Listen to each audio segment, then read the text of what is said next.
देखें पूरा देता।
चलिए, good evening all of you. आइए आज हम लोगों को, अच्छा पहले सब लोग फटाफट शेयर कर दीजिए, इसको लाइक कर लीजिए, शेयर कर लीजिए और लोगों को फटाफट बताइए सब लोगों को। Uttar Pradesh police selection batch selection के लिए आज मैं आपको सबसे पहले सिलेबस से अवगत कराता हूँ, उत्तर प्रदेश पुलिस में आएगा क्या क्या, और उसके बाद फिर आपको सारी चीज़ें इसके बारे में, हिंदी के बारे में और रीजनिंग के बारे में, जीएस और मैथ का पार्ट क्या क्या एग्जाम में आएगा, फिर इसके बारे में डिटेल में जानेंगे। उसके बाद हम लोग हिंदी के सिलेबस को कंटिन्यू करेंगे। आ जाओ फटाफट सब लोग, लाइव आ जाओ। प्रीति, निशु साहू, प्रदुमन यादव, सायरा यदुवंशी, गुड इवनिंग भैया सब। राजकुमार चौरसिया, गुड इवनिंग भैया। राहुल विश्वकर्मा, संतलाल आईएएस लवर, जय हिंद सर, जय हिंद भैया। आर्मी लवर, इस बार यूपीपी पार, बिल्कुल मिशन 150 चल रहा है हम लोगों का, तो मिशन 150 है तो इसमें कोई दो राय नहीं है कि इस बार यूपीपी पार रुक सकता है। तो देख रहे हैं मिशन यूपीपी और मिशन 150 चलाया जा रहा है। 10 लोगों को शेयर करें, हाँ सब लोग 10, 20, 25, 50 लोगों को शेयर करिए, फटाफट लोगों को बताइए। विकास पटेल हाय भैया। सत्यभामा पटेल प्रणाम, खुश रहो। आकांक्षा यादव बहुत बढ़िया, सब लोग लाइव आ गए हैं और इसको शेयर करिए फटाफट। सारे सिलेबस के बारे में आपको अवगत कराया जाए फट से, क्या है उत्तर प्रदेश पुलिस में, क्या आएगा, कहाँ से हम कितने क्वेश्चंस अटेम्प्ट कर सकते हैं, ज़्यादा से ज़्यादा कौन से पार्ट के क्वेश्चन 100% अटेम्प्ट किए जा सकते हैं, कितने घंटे आपको स्टडी करना चाहिए, कितना बेहतर से बेहतर कि इस बार यूपी पार हो जाए। जो मार्च के वीकेंड में भर्ती आ रही है, इस पे काम करना है। Rohit Yadav hi sir, online आ गए, बिल्कुल बहुत बढ़िया किया, आ गए। प्रयागराज में है, हाँ ये चैनल मैथ तांडव प्रयागराज तक फैला हुआ है और आज बहुत तेज़ी से सब्सक्राइबर भी आए हुए हैं, तो आप सबका बहुत प्यार मिला हुआ है।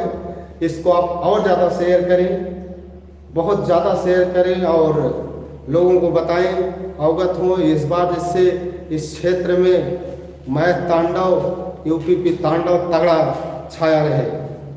तो आ जाइए, अब बात करते हैं हम लोग थोड़ा सा सिलेबस पे, क्या क्या है सिलेबस हमारा। ये देखिए आप, बिल्कुल यूपीपी में आप इस बार हो गए तो बिल्कुल देखिए आपकी जो स्थिति है वर्तमान समय में यूपीपी की भैया वो ये स्थिति है।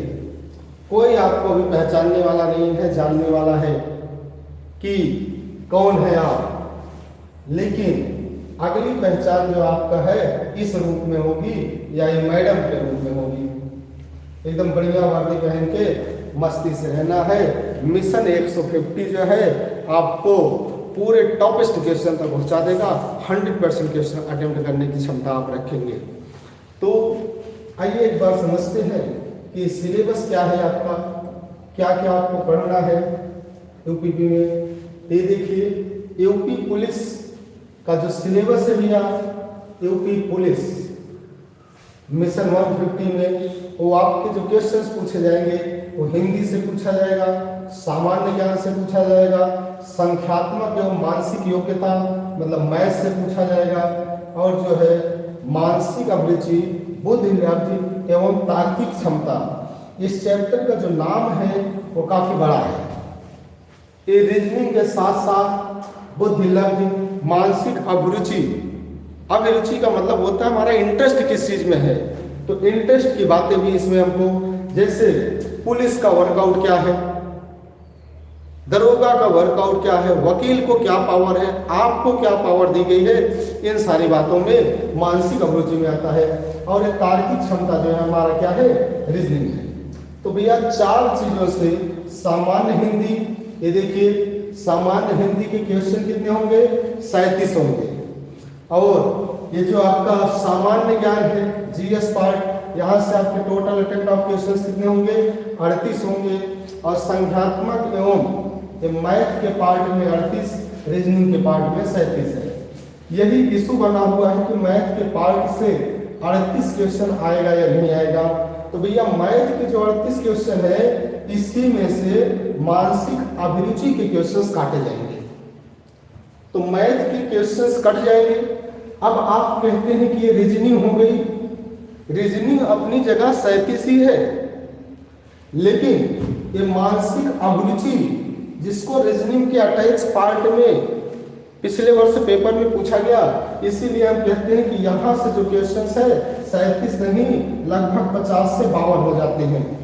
तो वो जो क्वेश्चन है वो मानसिक अभिरुचि का क्वेश्चन है, उस पार्ट का क्वेश्चन है। तो इस पर बात करना है आपको। तो ये 4 चीजें चारों पार्ट से। और पेपर कितने घंटे का है आपका, तो पेपर आपको देना है 300 नंबर का पूरा पेपर है। कितने नंबर का पेपर है, 300 का है। और क्वेश्चन जो है आपके कितने हैं, 150 है। 150 क्वेश्चन 300 नंबर। और पार्ट सामान्य हिंदी, सामान्य ज्ञान, मैथ और रीजनिंग। यहाँ से ये हिंदी और मैथ का जो पार्ट है ये कहता है कि हमारे में से 100% क्वेश्चन ले लो।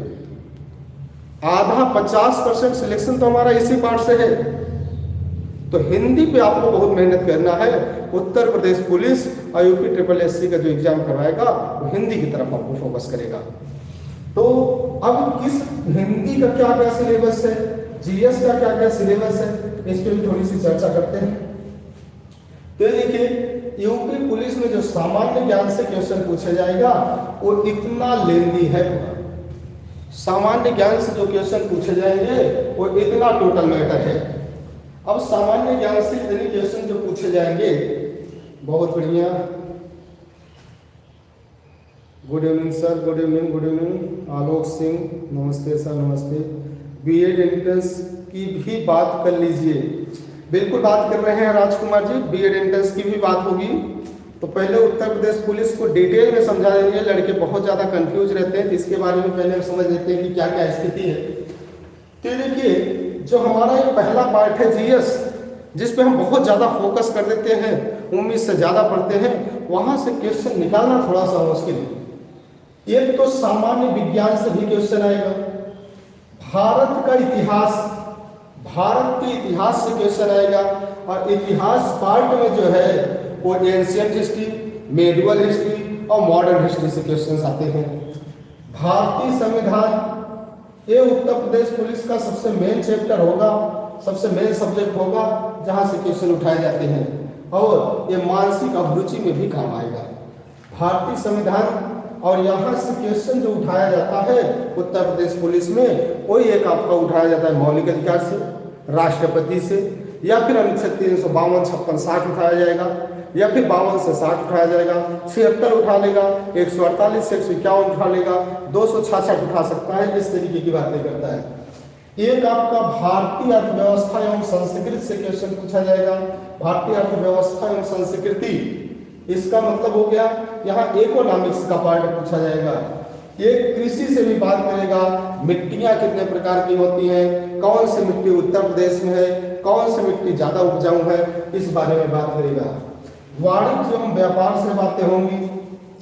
जनसंख्या से कि वर्तमान जनसंख्या क्या है, जनसंख्या से भी बात होगी और जनगणना से भी बात होगी। जनगणना से 1 से 2 क्वेश्चन फिक्स होते हैं। एक एक क्वेश्चंस की मैं क्वालिटी बता रहा हूँ, एक एक क्वेश्चंस के क्या पार्ट है उनको देखिए। पर्यावरण, पर्यावरण से भी क्वेश्चन आएगा। पर्यावरण मतलब होता है परि प्लस आवरण, हमारे चारों तरफ का आवरण, वहां से क्वेश्चन पूछेंगे। तो पर्यावरण में जैसे कौन सा नेशनल पार्क कहाँ है, कौन बायोडाइवर्सिटी के क्षेत्र से ज्यादा अच्छा है, कौन बायोडाइवर्सिटी के क्षेत्र से कम अच्छा है, या जानवरों के विलुप्त होने के कारण है, जानवरों को जो विलुप्त हो रहे हैं उन्हें किस प्रकार की बुक में रखा जा रहा है, रेड डाटा बुक क्या है, रामसर क्या है, रामसर की संख्या कितनी है, ये सारे क्वेश्चन यहाँ से हमसे पूछे जाएंगे। और एक बड़ा पार्ट है हमारा भारत एवं विश्व का भूगोल। भारत एवं विश्व के भूगोल से क्वेश्चन पूछेगा। प्राकृतिक संसाधन से क्वेश्चन पूछे जाएंगे। प्राकृतिक संसाधन का मतलब हो गया जैसे हमारे यहाँ जो डैम बने हुए हैं, जो नहर बने हुए हैं, सबसे बड़ी नहर कौन सी है, विश्व की सबसे व्यस्त नहर कौन सा है, सबसे बड़ी नहर कौन सी है, और भारत की सबसे बड़ी नहर, और सिंचाई के अन्य क्या क्या साधन है, इन सारे पार्टों पर भी एग्जाम क्वेश्चन पूछ रहा है। और उत्तर प्रदेश पुलिस जब हम देने जाएंगे तो उत्तर प्रदेश स्पेशल भी हमसे क्वेश्चन पूछे जाएंगे। उत्तर प्रदेश स्पेशल से उत्तर प्रदेश की शिक्षा एवं संस्कृति, उत्तर प्रदेश की संस्कृति क्या है, उत्तर प्रदेश में कजरी कहाँ होता है, उत्तर प्रदेश में बिरहा कहाँ का है, उत्तर प्रदेश में कौन सा मेला लगता है, उत्तर प्रदेश में कौन कौन सी संस्कृति काम कर रही है, उत्तर प्रदेश में कहाँ कौन सी चीज़ों का उत्पादन होता है। उत्तर प्रदेश स्पेशल में जब आप किताब लेते हैं तो ये सामाजिक प्रथा, उत्तर प्रदेश की पुलिस, ये मानसिक अभिरुचि में भी जाएगा। उत्तर प्रदेश की पुलिस, यहाँ से क्वेश्चन पूछेगा। प्रशासनिक व्यवस्था क्या है, पिछले बार प्रशासनिक व्यवस्था से एग्जाम में क्वेश्चन आया था कि प्रशासनिक व्यवस्था क्या है। प्रशासनिक व्यवस्था का मतलब आप समझ रहे हैं, प्रशासनिक व्यवस्था का मतलब होता है कि एक ऐसी व्यवस्था जिसमें पुलिस के ऊपर कौन काम करता है, एसआई काम करता है, एसआई के ऊपर कौन काम करता है, सीओ काम करता है, सीओ के ऊपर कौन काम करता है, एसओ काम करता है, एसओ के ऊपर कौन काम करता है, एएसपी काम करता है, एएसपी के ऊपर कौन काम करता है, एएसपी करता है, एसपी के ऊपर कौन काम करता है, डीआईजी करता है, डीआईजी के ऊपर कौन काम करता है, आईजी करता है, आईजी के ऊपर कौन काम करता है, एडीजी करता है, एडीजी के ऊपर कौन काम करता है, डीजीपी करता है। इनकी क्रम व्यवस्था, कहाँ पुलिस वालों को ट्रेनिंग दी जाती है, कहाँ पुलिस वालों को ट्रेनिंग देने के पश्चात महिलाओं को ट्रेनिंग की स्थिति क्या है, ट्रेनिंग कौन दिलाता है, कितने समय का होता है, इन सारी चीजों से भी क्वेश्चन पूछा जाता है। मानवाधिकार, संभवतः मानवाधिकार से भी क्वेश्चन पूछे जाएंगे। मानवाधिकार मानव के अधिकार की बात करता है, इसमें सुप्रीम कोर्ट के न्यायाधीशों को मुख्य अध्यक्ष बनाया जाता है। इन सारे पार्ट से भी क्वेश्चन पूछे जाएंगे। आतंकवाद की क्या स्थिति है, भारत और उनके पड़ोसी देश के बीच संबंध क्या है, हमारे देश के प्रधानमंत्री नरेंद्र दामोदर दास मोदी संबंधों को और मजबूत किए हैं, इस बारे में भी क्वेश्चन पूछेगा कि संबंध की क्या स्थिति है। राष्ट्रीय तथा अंतर्राष्ट्रीय महत्व के विषय, राष्ट्रीय और अंतर्राष्ट्रीय महत्व के विषय पर हमने एक यूनेस्को धरोहर का वीडियो डाल रखा है, वहां से पिछले साल 2 क्वेश्चन उसी पार्ट से पूछे गए हैं, जो 1.5 घंटे की वीडियो है उसी से पूछा गया है। इस साल भी संभावना है कि वहीं से क्वेश्चन पूछे जाएंगे। पिछले साल के पेपर का पूरा एनालिसिस है, पिछले साल और पुलिस के और जो पहले के पेपर हुए हैं उन सारे का एनालिसिस में डाला हूं। अब आप देख रहे हैं 27 हैं, अब क्वेश्चन कितने हैं, 37। हो सकता है संविधान से 3 पूछे जाए, किसी पार्ट से हो सकता है इस बार क्वेश्चन ना पूछा जाए और किसी पार्ट से 2 पूछ लिया जाए, लेकिन ये जानकारी ना तो आपको है ना तो हमको है, इसलिए पढ़ना तो सब कुछ पड़ेगा हम लोगों को। और मिशन 150 का मतलब ये हो गया कि कुछ नहीं छोड़ना है, सब पढ़ना है। छोड़ते वो लोग हैं जो भर्ती आने पे मेढक के जैसे उछड़ के निकल आएंगे, उनका सिलेक्शन नहीं होगा। अभी से विथ प्लानिंग आज से आपको मेहनत करनी होगी और मिशन 150 में अपने टारगेट को अटेम्प्ट करते हुए टॉप पे पहुंचना होगा। ये देखिए, राष्ट्रीय तथा अंतर्राष्ट्रीय मुद्रीकरण, जो अन्य देशों के साथ हमारे व्यापारिक रिलेशन है वो कैसे है। साइबर क्राइम, साइबर क्राइम से ऐसा हो ही नहीं सकता है कि Uttar Pradesh police cyber crime से क्वेश्चन ना पूछे।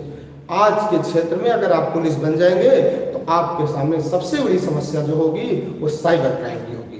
तो साइबर क्राइम से क्वेश्चन निश्चित रूप से एग्जाम से पूछेगा।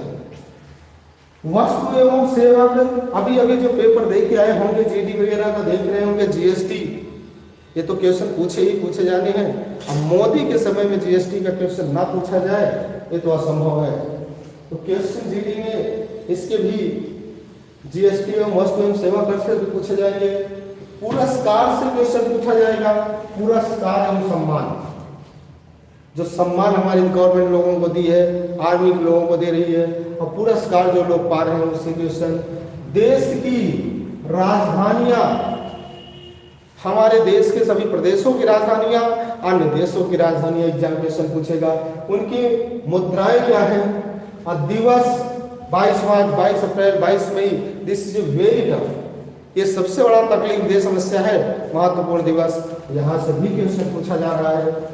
अनुसंधान एवं खोज, पिछले बार पेपर ने चावल अनुसंधान संस्थान पूछा था, चावल अनुसंधान संस्थान पूछ सकता है, पेट्रोल अनुसंधान संस्थान पूछ सकता है, या अन्य बहुत से अनुसंधान संस्थान है। इसका पूरा पीडीएफ हमारे पास है अनुसंधान संस्थान का। टेलीग्राम चैनल से जुड़े रहिए। मिशन 150 का टारगेट के तहत वो सारे पीडीएफ भी आपको अवेलेबल कराए जाएंगे। पुस्तक एवं उनके लेखक पूछे जाएगा। और सोशल मीडिया कम्युनिकेशन से क्वेश्चन आएगा। सोशल मीडिया कम्युनिकेशन, बहुत से ऐसे छात्र होंगे जो इनके बहुत से पार्ट से परिचित नहीं है, वो इतिहास भूगोल ही पढ़ते जा रहे हैं, ऐसे सिलेक्शन नहीं होगा। सिलेक्शन के लिए बहुत ज़्यादा मेहनत करने की आवश्यकता है और बहुत सारे चैप्टर एनालाइसिस करके पढ़ने की आवश्यकता है। ये नहीं कि इतिहास से घसीटते जा रहे, भूगोल ही घसीटते जा रहे हैं, ऐसे कुछ नहीं होगा। ये तो गुमराह करने जैसा हो जाएगा। इसीलिए विद प्लानिंग इसका ऑफलाइन पीडीएफ भी आपको अवेलेबल कराया जाएगा, जिससे आप देखते रहें कि क्वेश्चन कहाँ कहाँ से आता है और उस पार्ट को आप पढ़ें। तो ये देखिए, इतना बड़ा पार्ट जो है ये किस चीज़ का है भैया, इतना बड़ा पार्ट जीएस पार्ट है, जो हमको देगा 37 नंबर, लेकिन पढ़ना बहुत पड़ेगा। इससे कम में, इससे 10 गुना कम में हम हिंदी को पढ़ सकते हैं। जैसे भारत का भूगोल एक किताब है, लेकिन हिंदी एक ही किताब में सारा जीएस के जैसे हमको नंबर दे देगा। मतलब हिंदी को आप मजबूत करें, हिंदी पे ज़्यादा फोकस करें, मैथ पे फोकस करें, जीएस को भी पढ़ते रहना है, लेकिन जहाँ जहाँ से क्वेश्चन निकलने की संभावना ज़्यादा होंगी वहाँ वहाँ के पार्ट से हम ज़्यादा स्टडी करेंगे। आइए देखते हैं और क्या पूछा जा रहा है। ये है हिंदी का विषय। हिंदी में टोटल जो है आपके 30 चैप्टर हैं। हिंदी में टोटल 30 चैप्टर हैं, जिनका हम प्रैक्टिस कर लेंगे तो बहुत ही आसानी से हम क्वेश्चंस को सॉल्व कर लेंगे। और हिंदी के 30 चैप्टर में एक एक चैप्टर ज़्यादा से ज़्यादा 2-2, 3-3, 4-4 दिन के हैं। मतलब लगभग 45 दिन के लाइव क्लास में 37 के 37 क्वेश्चन हिंदी के किए जा सकते हैं। क्या क्वेश्चन है, क्या क्या पूछा जा रहा है, इसकी स्थिति देखते हैं। सामान्य हिंदी में हमसे वर्णमाला पूछा जाएगा, संधि पूछी जाएगी और समास। एक पार्ट है वर्णमाला, जिससे पिछले साल उत्तर प्रदेश पुलिस ने पेपर उठा के देखिए 3 क्वेश्चन वर्णमाला से पूछा है। संभवतः आज ही हम लोग वर्णमाला को पढ़ लेंगे या कल तक पढ़ेंगे, और आप देखिए उत्तर प्रदेश पुलिस में एक दिन में 3 नंबर मैथ तांडव चैनल आपको कैसे दिलवा देता है। बहुत ही आसान है। उपसर्ग प्रत्यय। अगर हम संधि सीख गए तो उपसर्ग और प्रत्यय सीखना कोई बहुत बड़ी बात नहीं होगी। फिर संज्ञा, सर्वनाम, क्रिया, विशेषण, अव्यय, कारक, ये एक ही पार्ट है। संज्ञा शुरू होगा, कारक तक जाएगा।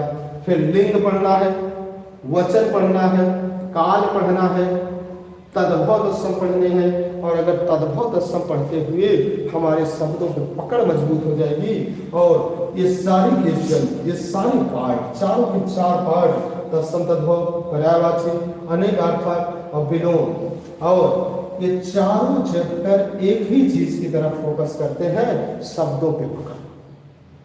शब्दों पे पकड़ यहाँ से हम लोग बना लेंगे, और चाहे वो पर्यायवाची हो, चाहे विलोम हो, चाहे अनेकार्थी हो, चाहे समानार्थी हो, क्वेश्चन बड़े आराम से कर लेंगे। समरूपी शब्द और वाक्यांशों के लिए एक शब्द, अनेक शब्दों के लिए एक शब्द एग्जाम पूछता है। तो अनेक शब्दों के, जैसे जिस स्त्री का पति मर गया हो उस स्त्री को क्या कहते हैं? विधवा। एक शब्द हो गया। जिस स्त्री का पति मर गया हो, विधवा। जिस आदमी की पत्नी मर गई हो वो भी पूछता है, वो बताने आपको। तो वाक्यांशों के लिए एक शब्द, मुहावरा, लोकोक्ति, विराम चिन्ह, फिर ये तीनों पार्ट एक साथ पढ़ेंगे। एग्जाम का बहुत इंपॉर्टेंट पार्ट है रस, छंद और अलंकार। अशुद्ध वाक्यों के लिए, अशुद्ध वाक्य शुद्ध करना कोई बहुत बड़ा इशू नहीं है। जब इतनी हिंदी पढ़ लेंगे, शब्दों पे पकड़ बन जाएगी, तो अशुद्ध वाक्य को शुद्ध करने में कोई दिक्कत नहीं होगी। हिंदी एवं अन्य भारतीय भाषाएं, जैसे हिंदी भारोपी भाषा परिवार की भाषा है, लेकिन हमारे यहाँ कौरवी एवं खड़ी बोली भी बोला जाता है, हमारे यहाँ बांगरू, हरियाणवी भी बोला जाता है। ऐसे बहुत सी भाषाएं हमारे यहाँ बोली जाती हैं। काव्य लेखक एवं उनकी रचनाएं, काव्य लेखक एवं उनकी रचनाएं, यहाँ से भी क्वेश्चन पूछे जाएंगे। काव्य लेखक एवं रचनाएं मतलब साहित्य हिंदी की बात हो गई।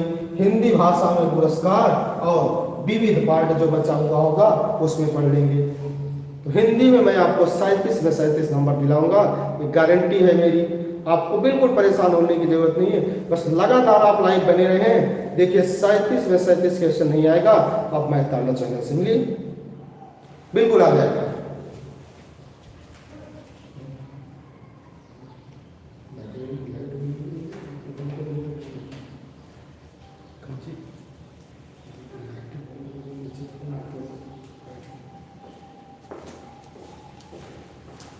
विविध के पाठ से अब आइए, ये सिलेबस हो गया आपका हिंदी का और जीएस का। अब अगर देखते हैं हम इसके आगे, तो ये पार्ट है हमारा मैथ का।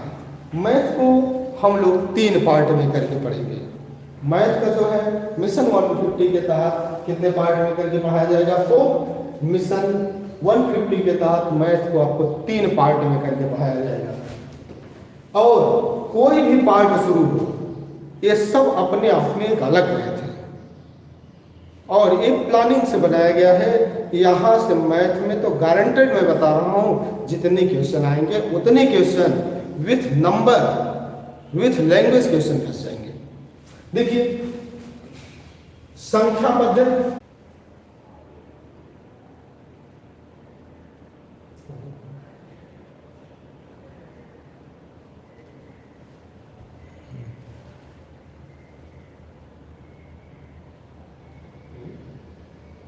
चलो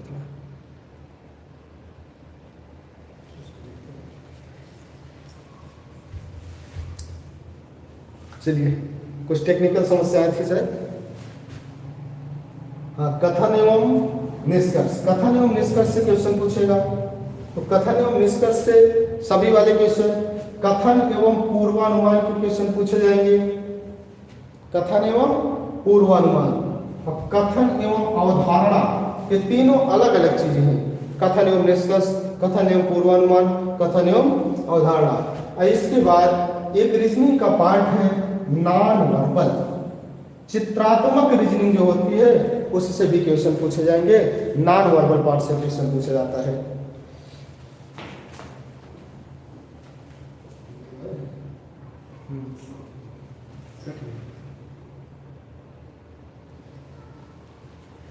सर नेटवर्क इशू है क्या? आई होप नेट प्रॉब्लम नहीं सर के पास, हाँ कुछ इशू आ गया था, नेट की प्रॉब्लम नहीं थी बट कुछ इशू था सर, नेटवर्क प्रॉब्लम। ठीक है आप लोग आ जाइए, फटाफट सब लोग आ जाइए, कुछ इशू था बस। तो ये सारे पार्ट से जो है एग्जाम हमसे क्वेश्चन पूछेगा, इतने पार्ट से पॉसिबिलिटीज बनती है कि क्वेश्चन पूछे जाएंगे। फिर भी इन केस अगर ऐसी समस्या आती है, कुछ और पार्ट बचते हैं, तो उस पर भी एनालिसिस कर रहा हूँ, रिसर्च कर रहा हूँ, उस पे भी आपको काम कराए जाएंगे। ठीक है, तो आइए देखते हैं और आगे क्या है। मानसिक अभिरुचि, यही चैप्टर है मानसिक अभिरुचि, जिसमें थोड़ी सी समस्याएं हैं जिससे आप अभी तक परिचित नहीं है, जो आपके वनडे एग्जाम के अन्य एग्जामों में नहीं पूछा जाता है। ये उत्तर प्रदेश पुलिस स्पेशल, ये मानसिक अभिरुचि कहने को अभिरुचि है, ये उत्तर प्रदेश पुलिस के अंदर काम कैसे करना है उस पार्ट से क्वेश्चन पूछा जाता है, काम करने की स्थिति से क्वेश्चन पूछे जाते हैं। तो अब यहां एक चीज होती है जनहित,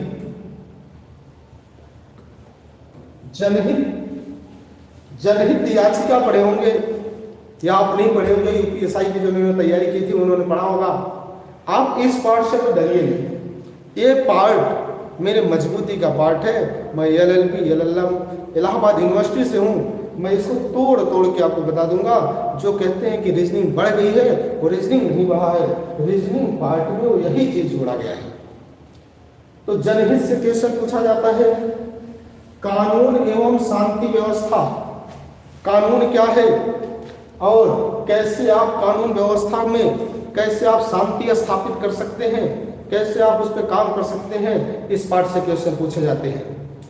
और सांप्रदायिक सद्भाव, ये नहीं कि पुलिस में चले जाइए हुड़दंगई करिए, वहां आपसे पूछ लेगा कहीं दंगा हो रहा है तो आप क्या करेंगे, तो आप कहेंगे हम पेट्रोल फेंक देंगे,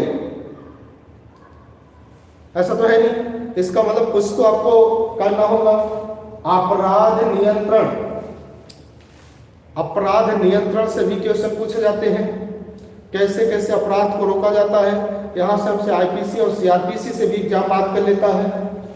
विधि का शासन, अनुकूलन की क्षमता, मतलब परिस्थितियां कैसे अनुकूल और प्रतिकूल हो सकती हैं उस पर पूछेगा। पुलिस प्रणाली कैसे काम करती है, पुलिस किस सिस्टम से काम करती है, इस पर क्वेश्चन पूछ सकता है। और पुलिस के मुद्दे एवं कानून व्यवस्था, व्यवसाय के प्रति रुचि कैसी होनी चाहिए, मानसिक दृढ़ता, ये है तो बहुत बेसिक चीज, लेकिन बिना पढ़े नहीं करेंगे। रिस्क नहीं लेना है, रिस्क बिल्कुल नहीं लेना है। और अल्पसंख्यक और उनके अधिकार के प्रति संवेदनशीलता, जो अल्पसंख्यक वर्ग के लोग हैं उनका शोषण ना हो, उनका जो शोषण होता रहा है आज तक, उनके शोषण को कैसे रोका जा सकता है, अल्पसंख्यक को बहुसंख्यक दबाए ना, इन चीजों पर बात की जाएगी। और लैंगिक संवेदनशीलता, लैंगिक मुद्दे जो होते हैं यहाँ से भी क्वेश्चन पूछा जाता है। लैंगिक मुद्दे, लड़का लड़की का मुद्दा, लड़का लड़की के पीछे भागा जा रहा है, घूर रहा है, अश्लील हरकत कर रहा है, छेड़खानी कर रहा है, इन सब के लिए कानून बना है। इन सब के लिए उत्तर प्रदेश पुलिस ही है, और इसलिए उत्तर प्रदेश पुलिस में इस पार्ट से क्वेश्चन पूछे जाते हैं कि छेड़खानी को कैसे रोका जाए, राक्षसों से कैसे मुक्ति मिले, इन सारी चीज़ों पर बातें की गई हैं। तो ये आपका पूरा सिलेबस रहा है जो उत्तर प्रदेश में पुलिस में पूछा जाएगा। इसका आप टेलीग्राम पे इसका PDF पड़ा रहेगा, वहाँ से आप इसको ले लीजिएगा, अपने सिलेबस को जानिए, अकॉर्डिंग टू सिलेबस तैयारी करिए।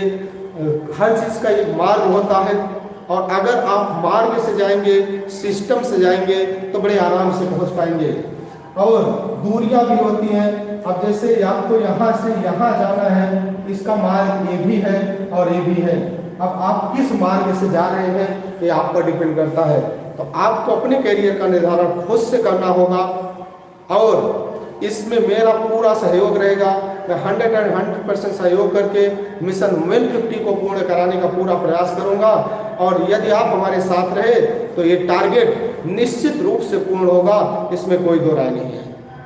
तो आज से आप कसम खाइए, मिशन 150 के टारगेट में बिल्कुल अपने आप को झोंक दीजिए और इसमें कोई दो राय नहीं की भर्ती आ रही है और 100% क्वेश्चन करने के लिए छोड़ दीजिए इन सारे कार्यों को।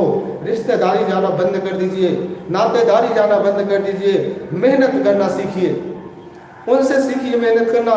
नहीं कर सकते तो जाइए दिल्ली जाइए 2 दिन 4 दिन, लखनऊ जाइए और देखिए लाइब्रेरी में कैसे लोग 10-10 घंटे पड़े हुए हैं, कैसे 10-10 घंटे लोग मेहनत कर रहे हैं और उनसे आप सीखिए कि अगर 10 घंटा वो मेहनत कर रहा है तो सिलेक्शन उसका होगा कि तुम्हारा होगा। तो लोगों से अत्यधिक मेहनत करना है, सही डायरेक्शन में मेहनत करना है तो हम मिशन 150 को पूरा कर पाएंगे। तो आइए आगे देखते हैं इस मामले में क्या बातें हैं। अब ये हिंदी का पार्ट डेली लाइफ 5 बजे जो हम लोगों को हिंदी पढ़ना है उस पर मैं बात करना आपसे शुरू कर रहा हूँ। हिंदी के पार्ट में डेली बातें होंगी। तो आइए इसमें वर्णमाला से बातें शुरू करते हैं।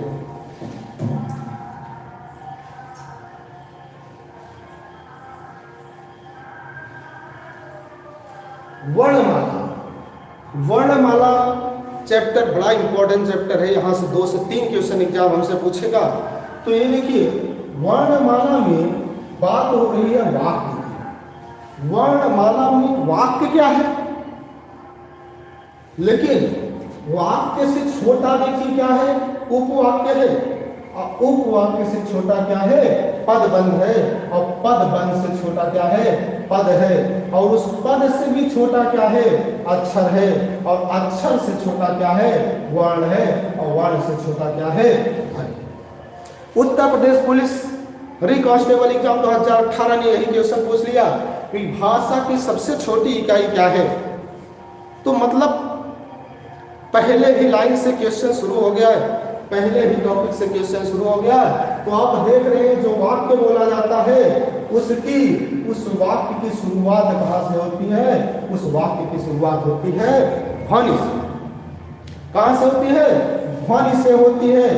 तो ध्वनि क्या है, एग्जाम आपसे पूछेगा ध्वनि क्या है, तो ध्वनि क्या है। अरे भैया बोलने के तरीके की सबसे छोटी यूनिट ही तो है ध्वनि। मतलब भाषा की सबसे छोटी इकाई को हम क्या बोलते हैं, ध्वनि बोलते हैं। भाषा की